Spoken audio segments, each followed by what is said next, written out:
लेकिन परमात्मा का नाम कभी खत्म नहीं होगा। वो नाम क्या है? वो नाम है सतनाम। लेकिन वो बोलने लिखने पढ़ने में नहीं आता। बोल तो दिया तुमने सतनाम, लेकिन ये सतनाम उसका नाम नहीं है, ये उसका गुण है। यानी उस परमात्मा के नाम का क्या गुण है कि वो सत्य है, उसका कभी नाश नहीं होता, इसलिए उसका नाम क्या रख दिया? सत्य नाम। और बाकी सब नामों का नाश हो जाता है, इसलिए उनका नाम क्या रखा है? असत्य नाम। तो कह रहे हैं एक नाम को जान के दूजा दे बहा, और चंचल से नीचल भया नहीं आवे नहीं जा। एक नाम को जान के यानी सत्य नाम को जान के, दूजा दे बहा यानी तेरे मुंह से जो निकलने वाले जितने भी नाम हैं इन सबको बहा दे। इनसे तुम्हारी मुक्ति होने वाली नहीं है, इनसे किसी का कल्याण होने वाला नहीं है। इसको जप कहते हैं। ये जितने भी गुरु हैं जो जप और तप करवाते हैं, ये इनडायरेक्टली हमें नरक में पहुंचाने का कार्य कर रहे हैं। क्योंकि वाणी में भी आता है तपो राज राजो नरकम। तपस्या करने से, नाम जपने से राजपाट मिलता है। देखो राक्षसों ने भी तपस्या करी, राक्षसों ने नाम जपा तो भगवान प्रकट हुए, तो क्या मांगा? 3 लोक की संपदा मांग ली, बड़े बड़े स्वर्गों के राजा बन गए। उसके बाद उन्हीं का संहार किया गया, उनको नरकों में डाला गया। तो ये सब कौन है? जो जप और तप करते हैं। हमें जप और तप करने की जरूरत नहीं है। तो कबीर साहब समझा रहे हैं, ना मैं जप में, ना मैं तप में, ना एकांत निवास में, और मोह को कहाँ ढूंढे रे बंदे, मैं तो तेरे पास में। बिल्कुल हमारे पास। अब पास को कुछ लोग क्या समझते हैं कि अंदर, ये भी बड़ी दिक्कत है। बंदा अंदर समझ के फिर अंदर ही चला जाता है, और अंदर क्या है? अंदर काल का जाल है। ये 3 लोक इस काया को ही बोला गया है। 3 लोक है देह में, रोम रोम में धाम, बिन सतगुरु ना पाइए सार शब्द निज नाम। 3 लोक यानी ये काया है, चौथा लोक यानी काया से परे। 3 लोक में चौथा लोक नहीं है। ये हमें भरमा दिया माया ने। क्यों? नकली सतलोक, नकली अलग लोक, नकली अगम लोक बना दिए इसने हमारे शरीर में। और जितने भी योगी सिद्ध शरीर के अंदर गए, इंगला पिंगला सुषमना से एंट्री करी, इनको बड़े बड़े लोग दिखा दिए माया ने। ये उसी को सत्य मान बैठे। इसका प्रमाण कहाँ मिलता है? कर नैनो दीदार महल में प्यारा है। जब आप ये शब्द पढ़ेंगे, नेट पे मिल जाएगा, आप लिखिए कर नैनो दीदार महल में प्यारा है। उसमें गुदा चक्र से यानी मूल कमल से लेके अनामी लोक तक की व्याख्या की कबीर साहब ने। सारे लोकों का वर्णन करते करते सतलोक, अलख लोक, अगम लोक, अनामी लोक तक पहुंचने के बाद क्या बोल रहे हैं कि काया भेद किया निर्वारा। हे जीव, मैंने काया का भेद समझा दिया है। जो तू पाना चाहता है वो मैंने पहले ही बता दिया कि क्या क्या मिलेगा वहां पे। काया भेद किया निर्वारा, और ये सब रचना पिंड मंझारा। ये जितनी भी मैंने रचना बताई है, ये सब कहाँ है? ये तेरे पिंड में है, तेरे शरीर में है।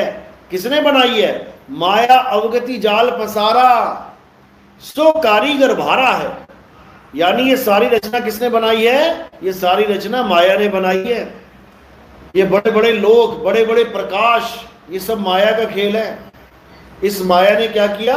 सब जीवों को भरमा दिया, सबको काया के अंदर ही परमात्मा ढूंढवा दिया। तो कहते हैं आदि माया कीनी चतुराई, और झूठी बाजी पिंड दिखाई। अवगति रचना रची अंड माही, और ताका प्रतिबिंब डाला है।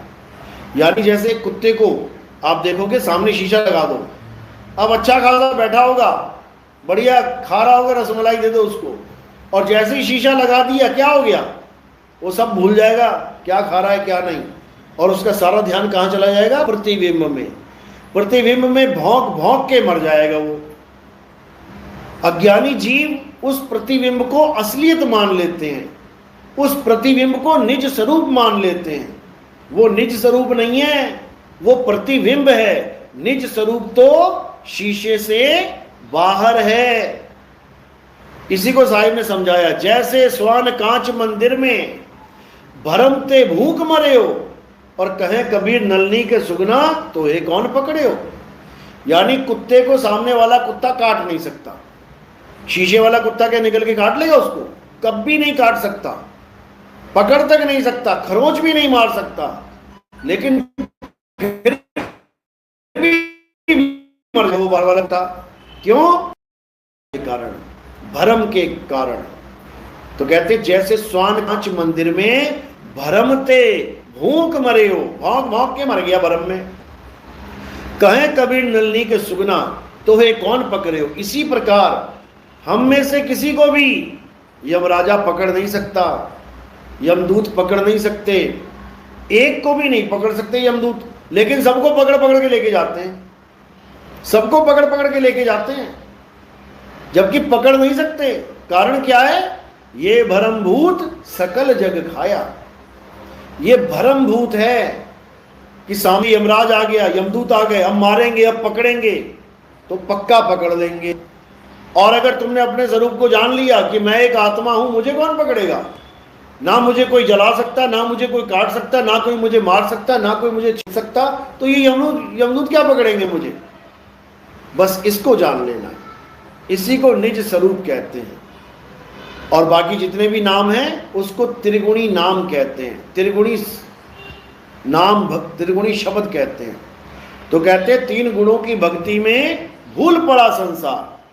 कोई भी नाम ले लो संसार में, वो तीनों गुणों के अंतर्गत आ जाता है। कबीर नाम ले लेते हैं, कबीर पंथियों में कबीर नाम जपते हैं लोग, कबीर कबीर कबीर कबीर।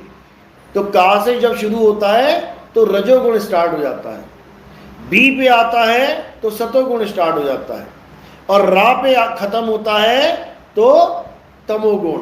का से शुरू हुआ, बी पे टिका और रा पे खत्म हो गया, तीनों गुणों के अंतर्गत ये नाम आ गया। खत्म, कबीर नाम खत्म। अब दोबारा लेना पड़ेगा, दोबारा फिर चालू हो जाएगा रजोगुण सतोगुण तमोगुण। तो ये जो नाम है जितने भी, चाहे तुम राम कह लो, चाहे तुम राधे कह लो, चाहे तुम श्याम कह लो, चाहे तुम अल्लाह कह लो, चाहे तुम गॉड हालेलुया कह लो, सारे नाम आप देखोगे शुरू होंगे, चलेंगे, खत्म हो जाएंगे। ये 3 गुणों की भक्ति कहलाती है। तो कबीर साहब समझा रहे हैं 3 गुणों की भक्ति में भूल पड़ा संसार, और कहें कबीर निज नाम बिन कैसे लागे पार। पार होना है तो क्या करना पड़ेगा? निज नाम बिन। निज नाम मतलब तुम्हें तुम्हारा नाम पता करना पड़ेगा कि तुम्हारा निज नाम क्या है। और कबीर साहब ने वाणी में समझा रखा है कि निज नाम होता क्या है। क्या कह रहे हैं? कह रहे हैं सत्य स्वरूपी नाम साहिब का, सो निज नाम हमारा। यानी जब संत हमें निज नाम की बात करते हैं तो वो कोई अक्षरों की बात नहीं चल रही होती है, कोई मंत्रों की बात नहीं चल रही होती है। इन 52 अक्षरों के द्वारा बोले जाने वाले, लिखे पढ़े जाने वाले इन अक्षरों की बात नहीं चलती है। जब कोई संत निज नाम की बात करता है तो वो सत्य स्वरूप की बात चल रही होती है कि तुम अपने सत्य स्वरूप को जानो। सत्य स्वरूपी नाम साहिब का, यानी जो परमात्मा का असली स्वरूप है। ये हाथ पैर आंख बाल नहीं है परमात्मा के। गरीबदास जी ने इतना वाणी में समझाया कि मेरा परमात्मा ऐसा है जिसकी बाल है ना खाल है, जिसकी छाती है ना पीठ है, जिसके हाथ नहीं पैर नहीं, ऐसा है मेरा परमात्मा। लेकिन लोग समझ ही नहीं पाते, एक इंसान को परमात्मा मान के बैठ जाते। किसी ने राम जी को मान लिया, किसी ने शंकर जी को मान लिया, कबीर पंथियों ने कबीर को मान लिया, नानक पंथियों ने नानक साहब को मान लिया, ईसाइयों ने ईसा मसीह को मान लिया। तो इसी का खंडन करते हैं कबीर साहब। नानक साहब समझा रहे हैं रूप न रेख न रंग प्रभु 3 गुणों से भिन्न। 3 गुणों से भिन्न क्यों? क्योंकि सारी काया 3 गुणों में आ जाती है। पैदा हुई, थोड़ा चली और नष्ट हो गई। आपने देखा होगा कई लोग परमात्मा की भी फोटो बनाते हैं, कोई कबीर साहब को परमात्मा कह के बना देता है तो सफेद दाढ़ी सफेद बाल। मतलब इतना भी बुद्धि विवेक काम नहीं कर रहा कि परमात्मा को तुमने बूढ़ा बना दिया। अब जो आदमी बूढ़ा हो गया है वो एक दिन मरेगा भी। कह भी रहे हैं कि परमात्मा जरा मरण से न्यारा है। जरा मतलब बुढ़ापा। कहते ना ये तो बस जर्जर हो गया काम, ये बिल्डिंग जर्जर हो गई है, जर्जर अवस्था में पहुंच गई है, यानी बुढ़ापे में आ गई है ये। तो परमात्मा जरा मरण से न्यारा है, वो कभी बूढ़ा नहीं होता। क्यों?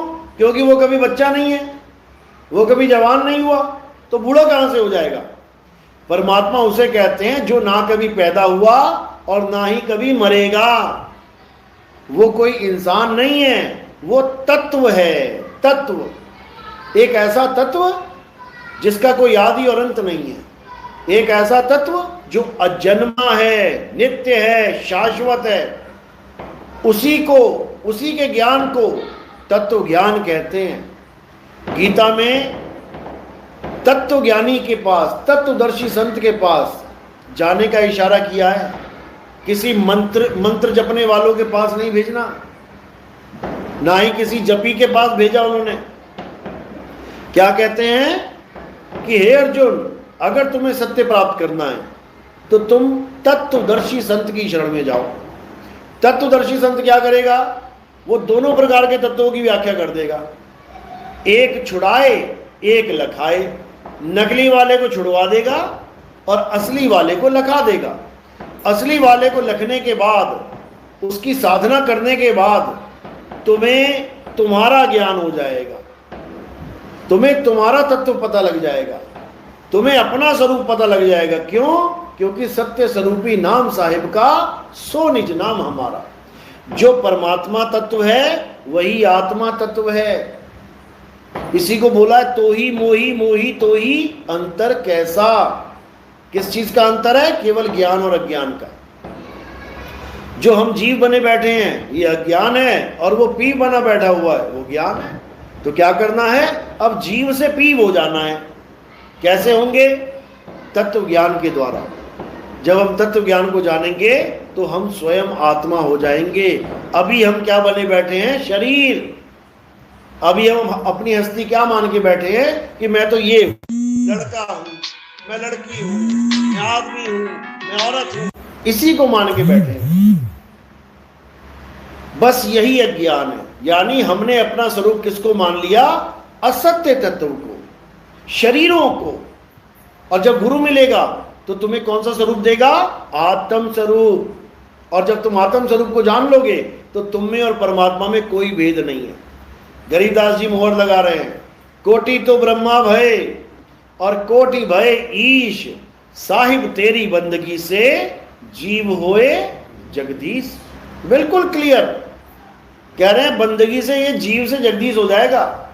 लेकिन तब होगा जब ये मंत्र जंतर छोड़ के, ये राम राम, राधे राधे, अल्लाह अल्लाह, वाहिगुरु वाहिगुरु छोड़ के आत्म स्वरूप को जानेगा। इसलिए साहिब ने समझाया, जब लग ना चीनोगे आत्म तब लग ना मिली है परमात्म। क्योंकि तुम्हारी आत्मा में ही परमात्मा विराजमान है। दूध पड़ा है किचन में और घी ढूंढ रहे हो सड़कों पे, नहीं मिलेगा। जब लग ना चीनोगे आत्म, जब तक दूध में नहीं जाओगे, तुम दूध के अंदर नहीं खोजोगे, तब तक घी मिलने वाला नहीं है। क्योंकि वो मालिक तुम्हारे अंदर विराजमान है। कैसे अंदर? काया के अंदर नहीं, तुम्हारे अंदर। तुम काया नहीं हो, तुम आत्मा हो। आत्मा के अंदर राम बैठा हुआ है। इसीलिए बोला, आत्म में राम और राम में आत्म, चीनस गुरुमुख विचारे। यानी जब गुरुमुख मिल जाएगा, अपना विचार देगा, तब जीव को समझ में आएगा कि ढूंढना कहाँ है।